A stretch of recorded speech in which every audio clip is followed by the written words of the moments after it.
আসসালামু আলাইকুম রহমতুল্লাহ, স্বাগত সবাইকে। আজকে আমি উচ্চতর গণিতের তৃতীয় অধ্যায়ের উপপাদ্য 4 নিয়ে উপস্থিত হয়েছি। তোমরা সবাই বই খাতা কলমে প্রস্তুত হয়ে যাও।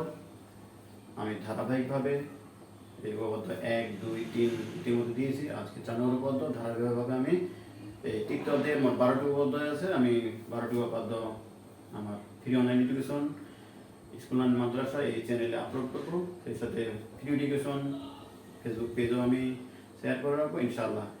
তো আমি কথা দীর্ঘায়িত না করে আমি শ্রেণী কার্যক্রমে ফিরে যাচ্ছি। তোমাদের সুবিধার্থে আমি উপপাদ্যটা লিখে রাখছি। এই উপপাদ্যটা কি, উপপাদ্যটা দেখতে অনেক বড়।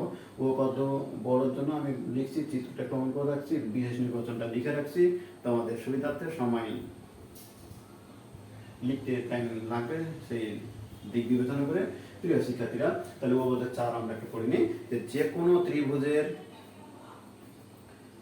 সূক্ষ্মকোণের বিপরীত বাহুর উপর অঙ্কিত বর্গক্ষেত্রের ক্ষেত্রফল অপর দুই বাহুর উপর অঙ্কিত বর্গক্ষেত্রের ক্ষেত্রফল অপেক্ষা ওই দুই বাহুর যে কোনো একটি ও অপর বাহুর লম্ব অভিক্ষেপের অন্তর্গত আয়তক্ষেত্রের ক্ষেত্রফলের দ্বিগুণ পরিমাণ কম হবে।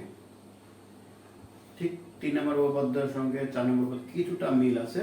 ওটা ছিল দ্বিগুণ পরিমাণ, দ্বিগুণের সমষ্টি সমান ছিল। আর এখানে ছিল সূক্ষ্মকোণের, ওটা ছিল স্থূলকোণের বিপরীত বাহু, এটা হচ্ছে সূক্ষ্মকোণের বিপরীত বাহুর উপর অঙ্কিত বর্গক্ষেত্রের ক্ষেত্রফল ওই দুই বাহুর যে কোনো ওই দুই বাহুর উপর অঙ্কিত বর্গক্ষেত্রের ক্ষেত্রফল অপেক্ষা হবে ওই দুই বাহুর যে কোনো একটি তার বিপরীত তা অপর একটি বাহুর লম্ব অভিক্ষেপের অন্তর্গত আয়তক্ষেত্রের ক্ষেত্রফলের দ্বিগুণ পরিমাণ কম। ওইটার সঙ্গে ধারাবাহিকতা আছে, মিল আছে। চলো আমরা প্রমাণটায় চলে যাই। এই উপপাদ্যটা আমি বলে দিলাম যে মনে করি এ বি সি ত্রিভুজের, মনে করি এ বি সি একটা ত্রিভুজ নিচ্ছি, এ বি সি আর একটা ত্রিভুজ নিচ্ছি। এখানে দুইটা চিত্র দিয়ে প্রমাণটা করো, বেশি সুবিধা হবে। এই ক্ষেত্রে যে কোনো ত্রিভুজের এখানে একটা এই ত্রিভুজটা নিচে একটা সূক্ষ্মকোণী ত্রিভুজ আর এই ত্রিভুজটা নিচে একটা স্থূলকোণী ত্রিভুজ। আমি দুইটা চিত্র দিয়েই আমি উপপাদ্যটা বোঝানোর চেষ্টা করবো। তোমাদের পাঠ্য বইয়ের যে পৃষ্ঠা 66 এই উপপাদ্যটা আছে, 67 পৃষ্ঠা প্রমাণটা দেওয়া আছে। আমি শুধু একটু শেয়ার করতে যে একটু বোঝানোর চেষ্টা করবো ইনশাআল্লাহ। তাহলে যে কোনো ত্রিভুজের, তাহলে আমি একটা সূক্ষ্মকোণী ত্রিভুজ নিচ্ছি, একটা স্থূলকোণী ত্রিভুজ নিচ্ছি, দুইটা দিয়ে করবো, বেশি সুবিধা হবে, বোঝার সুবিধা হবে আমাদের। তাহলে মনে করি এ বি সি ত্রিভুজের, দুইটা এ বি সি ত্রিভুজ নিচ্ছি আমরা। এটা দিয়ে চিত্র 1, এটা দিয়ে চিত্র 2। তাহলে মনে করি এ বি সি ত্রিভুজের, মনে করি এ বি সি ত্রিভুজের কোণ এসিবি, যে কোণ এসিবি এই কোণটা সূক্ষ্মকোণ, নিশ্চয় 90 ডিগ্রি ছোট। এই ত্রিভুজের স্থূলকোণী ত্রিভুজের ক্ষেত্রে কোণ এসিবি এই কোণটা কি সূক্ষ্মকোণ। তাহলে মনে করি এবিসি ত্রিভুজের কোণ এসিবি সূক্ষ্মকোণ এবং সূক্ষ্মকোণের বিপরীত বাহু, সূক্ষ্মকোণের বিপরীত বাহু কি এবি, এখানে সূক্ষ্মকোণের বিপরীত বাহু কেন হচ্ছে এবি, সূক্ষ্মকোণের বিপরীত বাহু এবি এবং অপর দুই বাহু কি এখানে এসি এবং বিসি, ঠিক এখানে এসি এবং বিসি। আর সূক্ষ্মকোণের বিপরীত বাহুটা এখানে এবি, এক সূক্ষ্মকোণ কোণ এসিবি এর বিপরীত বাহু হচ্ছে এখানে এবি। তো দুই বাহু এসি ও বিসি। চিত্র 1 এ বিসি বাহুর উপর, চিত্র 1 এ বিসি বাহুর উপর লম্ব এডি, এখানে একটা লম্ব অঙ্কন করব আমরা। এখানে একটা লম্ব অঙ্কন করে নিই, লম্বটা হচ্ছে এডি। এবং চিত্র 2 এ বিসি বাহুর উপর, যে চিত্র 2 এ বিসি বাহুর বর্ধিতাংশের উপর একটা, যে বিসি বাহুর বর্ধিতাংশের উপর একটা লম্ব অঙ্কন করলাম এডি। তাহলে এই ডি কোণটা এখানে কি, এই ডি কোণটা হচ্ছে এখানে সমকোণ, যে বিসি বাহুর বর্ধিতাংশের উপর লম্ব হচ্ছে এডি। উভয় চিত্রে বিসি বাহুর উপর এসি বাহুর লম্ব অভিক্ষেপ, উভয় চিত্রে মানে চিত্র 1 এবং চিত্র 2 এ বিসি বাহুর যে এসি বাহুর লম্ব অভিক্ষেপ হচ্ছে সিডি। যে এসি বাহুর এখানেও এসি বাহুর লম্ব অভিক্ষেপটা এখানে সিডি, এখানে হচ্ছে সিডি। এক কথা চিত্র 1 এবং চিত্র 2 এ এসি বাহুর লম্ব অভিক্ষেপ হচ্ছে এখানে, এই চিত্রের ক্ষেত্রে লম্ব অভিক্ষেপ এখানে হচ্ছে সিডি। আর এই চিত্রটার ক্ষেত্রে এসি বাহুর লম্ব অভিক্ষেপ এখানে হচ্ছে সিডি। তাহলে প্রমাণ করতে হবে কি আমাদের, যে সূক্ষ্মকোণ, যে কোনো ত্রিভুজের সূক্ষ্মকোণের বিপরীত বাহু, সূক্ষ্মকোণের বিপরীত, যে সূক্ষ্মকোণের বিপরীত বাহু কি এখানে এবি, এবি স্কয়ার সূক্ষ্মকোণের বিপরীত বাহুর উপর অঙ্কিত বর্গক্ষেত্রের ক্ষেত্রফল অপর দুই বাহু কি এসি এবং বিসি, এখানেও শুক্রকোণ বিপরীত বাহু হচ্ছে তোমার এবি, এখানেও এসি এবং বিসি।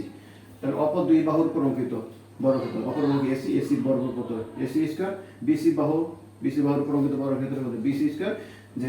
যে কোনো শুক্রকোণের বিপরীত বাহুর উপর অঙ্কিত বর্গক্ষেত্রের ক্ষেত্রফলটা হবে অপর দুইটা বাহুর উপর অঙ্কিত বর্গক্ষেত্রের ক্ষেত্রফল অপেক্ষা ওই দুই বাহু যে কোনো একটি, তাহলে যে কোনো একটি কি নিলাম বিসি, এবং ওই বাহুর যে কোনো একটি লম্বভিকে, তাহলে অপর বাহুর লম্বভিকে এসি, এর লম্বভিকে কি এখানে সিডি, যে ওই দুই বাহুর যে কোনো একটি অপর বাহুর লম্ব অভিক্ষেপের অন্তর্গত আয়তক্ষেত্রের ক্ষেত্রফল দৈর্ঘ্য প্রস্থ আয়তক্ষেত্রের ক্ষেত্রফল দ্বিগুণ পরিমাণ কম।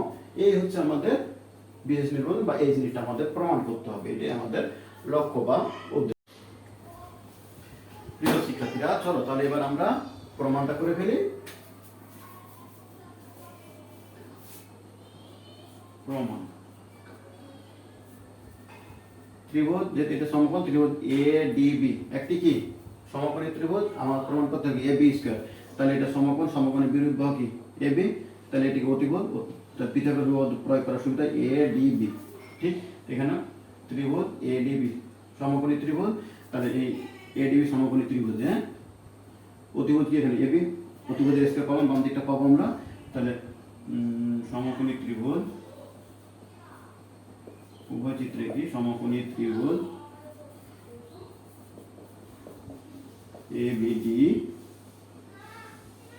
হতে পাই, সমকোণী এডিবি হতে পায় এবি স্কয়ার ইকুয়াল টু অতিভুজের স্কয়ার সমান লম্ব স্কয়ার প্লাস ভূমি স্কয়ার, তাহলে এডি স্কয়ার প্লাস হচ্ছে বিডি স্কয়ার, লম্ব স্কয়ার প্লাস ভূমি স্কয়ার। এটা আমি একটা সমীকরণ দিয়ে রাখলাম। চিত্র 1-এ দেখো বিডি ইকুয়াল আমি লিখতে পারবো বিসি মাইনাস সিডি। চিত্র 1-এ বিডি ইকুয়াল লিখতে পারবো আমরা বিসি মাইনাস হচ্ছে বিসি থেকে সিডি মাইনাস বিয়োগ করলে আমি বিডিটা পাবো মাইনাস সিডি। আর চিত্র 2-এ এটা আমি যদি বর্গ করে দিই, এখন সরি একটু কাজ করি এখানে আমি, যে বা বিডি স্কয়ার উভয় পক্ষ বর্গ করে দিলাম BC minus CD whole square. এটা যদি আমি সূত্র প্রয়োগ করে দিই, তাহলে BC square plus minus 2 BC into CD, a square minus 2ab plus b square, a square plus b square আমি প্রথমে লিখে নিয়েছি। আর চিত্র 2 এর অনুরূপভাবে আমি চিত্র 2 এর বলব, চিত্র 2a bd ইকুয়াল কত লিখবো আমরা চিত্র 2 এ, b এটা 3 নম্বর সমীকরণ দিয়ে রাখি, 2 নম্বর সমীকরণ দিয়ে রাখি। চিত্র 2 এ bd ইকুয়াল লিখতে পারবো কি cd minus bc, CD minus হচ্ছে BC।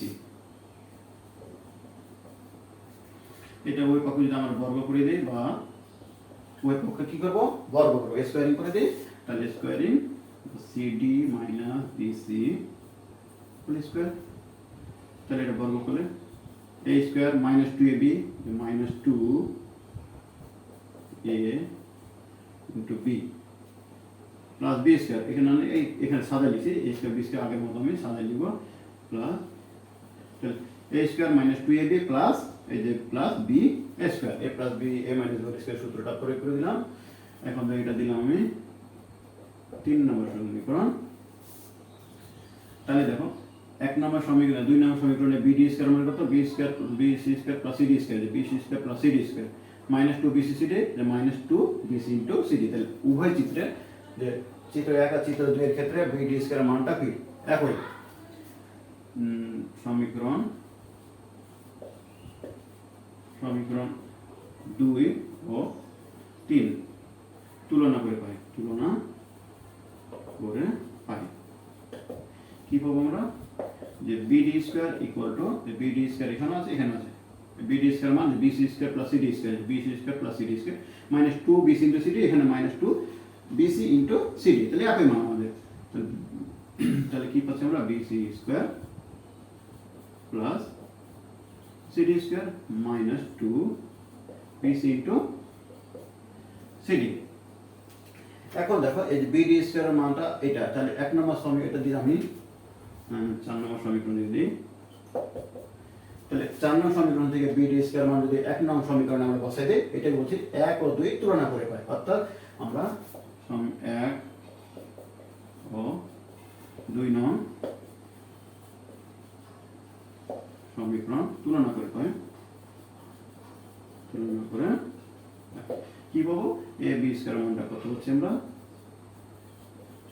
এ বি স্কয়ার এডি স্কয়ার তো আছে, আমার এডি স্কয়ারটা আছে, আর বিডি স্কয়ার মান হবে, এই যে বিডি স্কয়ার মান 4 নম্বর থেকে আমরা বসাই দেব এখানে বিডি স্কয়ারের স্থলে এই পুরোটাই আমরা এখানে বসাবো। তাহলে plus BC square plus CD square minus 2 BC into CD. প্রিয় শিক্ষার্থীরা, আশা করি তোমরা এ পর্যন্ত ক্লিয়ার বুঝতে পারছো। এটা দিলাম, যদি 5 নম্বর সমীকরণ দিই আমরা, তাহলে বোঝার আরো সুবিধা হবে। আমার প্রমাণ করতে হবে কি, A B square equal to A C square plus BC square minus 2 BC into CD. যে BC square minus 2 BC into CD তো আসছে আমাদের, আর একটু সাজাই এখানে, বা A B square equal to AD square plus CD square তারপর plus BC square minus 2 BC into CD. এটা দিলাম আমি 5 নম্বর সমীকরণ, আগেরটা না দিয়ে একটু দিলাম। তাহলে প্রমাণ করতে হবে A B square equal to A C square plus BC square minus 2 BC into CD. যে বিসি স্কয়ার তাহলে এটুকু আমার এখানে চলে আসছে, এ পর্যন্ত আমার চলে আসছে। আমার দরকার শুধু সামনে এ সি স্কয়ার দরকার। এবার দেখো ত্রিভুজ এ সি ডি একটা কি সমকোণী ত্রিভুজ, তাই না? তাহলে আমরা এই ক্ষেত্রে কি পাবো, আমরা যে অতিভুজের স্কয়ার কি, এখানে A C square equal to কি পাবো, AD square plus CD square. এই যে আমাদের AD square plus CD square এখানে আছে। প্রিয় শিক্ষার্থীরা, চলো তাহলে একটু মুছে দিলাম আমি, একটু আর বুঝতে কোনো অসুবিধা হবে না। যা আবার সমকোণী ত্রিভুজ, সমকোণী ত্রিভুজ এ সি ডি এ কি পাবো, সমকোণী বিপরীত দুটি কি অতিভুজ। তাহলে A C square equal to AD square plus AD square plus CD square. এখন দেখো 5 নম্বর সমীকরণে দেখো AD square plus CD square আছে, এটার স্থলে কি আমি এসি স্কয়ার আমি প্রয়োগ করতে পারবো। তো এটা যদি 6 নম্বর সমীকরণ দিই আমি, 6 নম্বরতে এসি এই এডি স্কয়ার প্লাস সিডি স্কয়ার মান আমি 5 নম্বরে বসে দিই, অর্থাৎ এখানে 5 ও 6 নম্বর তুলনা করে পাই, যে 5 ও 6 নম্বর সমীকরণ, যে 6 এবং সমীকরণ তুলনা করে পাই। তুলনা করে কি পাবো আমরা, A B square equal to, তাহলে কি পাবো, এ বি স্কয়ার আর এ সি স্কয়ার কত, এডি স্কয়ার প্লাস সিডি, তাহলে এডি স্কয়ার আর সিডি স্কয়ার মান কত বসাবো, এ সি স্কয়ার। তো A C square plus BC square minus 2 BC into CD. তাহলে আমাদের প্রমাণ কিন্তু এখানে হয়ে গেছে, প্রমাণ একটু লিখে দিলাম। এই হলো 4 নম্বর উপপাদ্যের প্রমাণ। তাহলে 4 নম্বর উপপাদ্যটা কি ছিল, আর একটু রিপিট করে দেই। তাই 4 নম্বর উপপাদ্যটা কি ছিল, যে কোনো ত্রিভুজের সূক্ষ্মকোণের বিপরীত বাহু, তাহলে এই ত্রিভুজ আর এই ত্রিভুজের সূক্ষ্মকোণের বিপরীত বাহু কি ছিল, এবি। এখানে সূক্ষ্মকোণ, এই সূক্ষ্মকোণ ছিল এসি, তাহলে এ বিসি ত্রিভুজের সূক্ষ্মকোণ, তার বিপরীত বাহু কি ছিল, এখানে স্থূলকোণের ক্ষেত্রে ত্রিভুজ বিপরীত বাহুটা এবি, আর এই সূক্ষ্মকোণের ত্রিভুজ ছিল পুরোটা এসি, বাহুর বিপরীত বাহু ছিল কি এবি। সূক্ষ্মকোণের বিপরীত বাহুর উপর অঙ্কিত বর্গক্ষেত্র কি এবি স্কয়ার, অপর দুই বাহু, তাহলে এসি আর কি বিসি, এটার ক্ষেত্র এসি, এখানে ছিল যে বিসি। তো অপর দুই বাহুর উপর অঙ্কিত বর্গক্ষেত্রের ক্ষেত্রফল অপেক্ষা মানে কি কম, কত পরিমাণ কম, ওই দুই বাহু যে কোনো একটি, তাহলে কি নিচে আমরা অপর বিসি, অপর দুই বাহু যে কোনো একটি, ও আরেকটা বাহু কি ছিল এসি, অপর বাহুর লম্ব বিক্ষেপ এখানে কি সিডি, যে অপর বাহু এবং অপর বাহুর উপর অঙ্কিত আয়তক্ষেত্রের ক্ষেত্রফলের দ্বিগুণ পরিমাণ কম। তাহলে দ্বিগুণ পরিমাণ কম আমাদের চলে আসে। আশা করি তোমরা এই উপপাদ্যটিও বুঝে উপকৃত হতে পারবে। তাদের ভিডিওটি না টেনে তোমরা পুরোপুরি দেখবে। আর এই ভিডিওটি ভালো লাগলে অবশ্যই তোমরা কমেন্ট বক্সে জানাবা। আমি 5 নম্বর উপপাদ্য অ্যাপোলোনিয়াস উপপাদ্য, পরবর্তী টপিক আমার অ্যাপোলোনিয়াসের উপপাদ্যটি আরেকটা ভিডিওর মধ্যে দিব খুব শীঘ্রই। তো তোমরা 1 নম্বর ক্লাসটি দেখবে, বেসিক্যালি দেওয়া আছে তোমার পিথাগোরাস উপপাদ্য, পিথাগোরাস উপপাদ্যের বিপরীত উপপাদ্য, তারপর লম্ব বিক্ষেপ, বিন্দু লম্ব বিক্ষেপ, রেখাংশের লম্ব বিক্ষেপ, সেখানে বিস্তারিত বুঝিয়ে দিয়েছি। তার উপপাদ্য 3 করো, 4 করো, 5 নম্বর উপপাদ্য নিয়ে খুব শীঘ্রই আসবো। সেই পর্যন্ত সবাই ভালো থাকো, সুস্থ থাকো। আল্লাহ হাফিজ, আসসালামু আলাইকুম।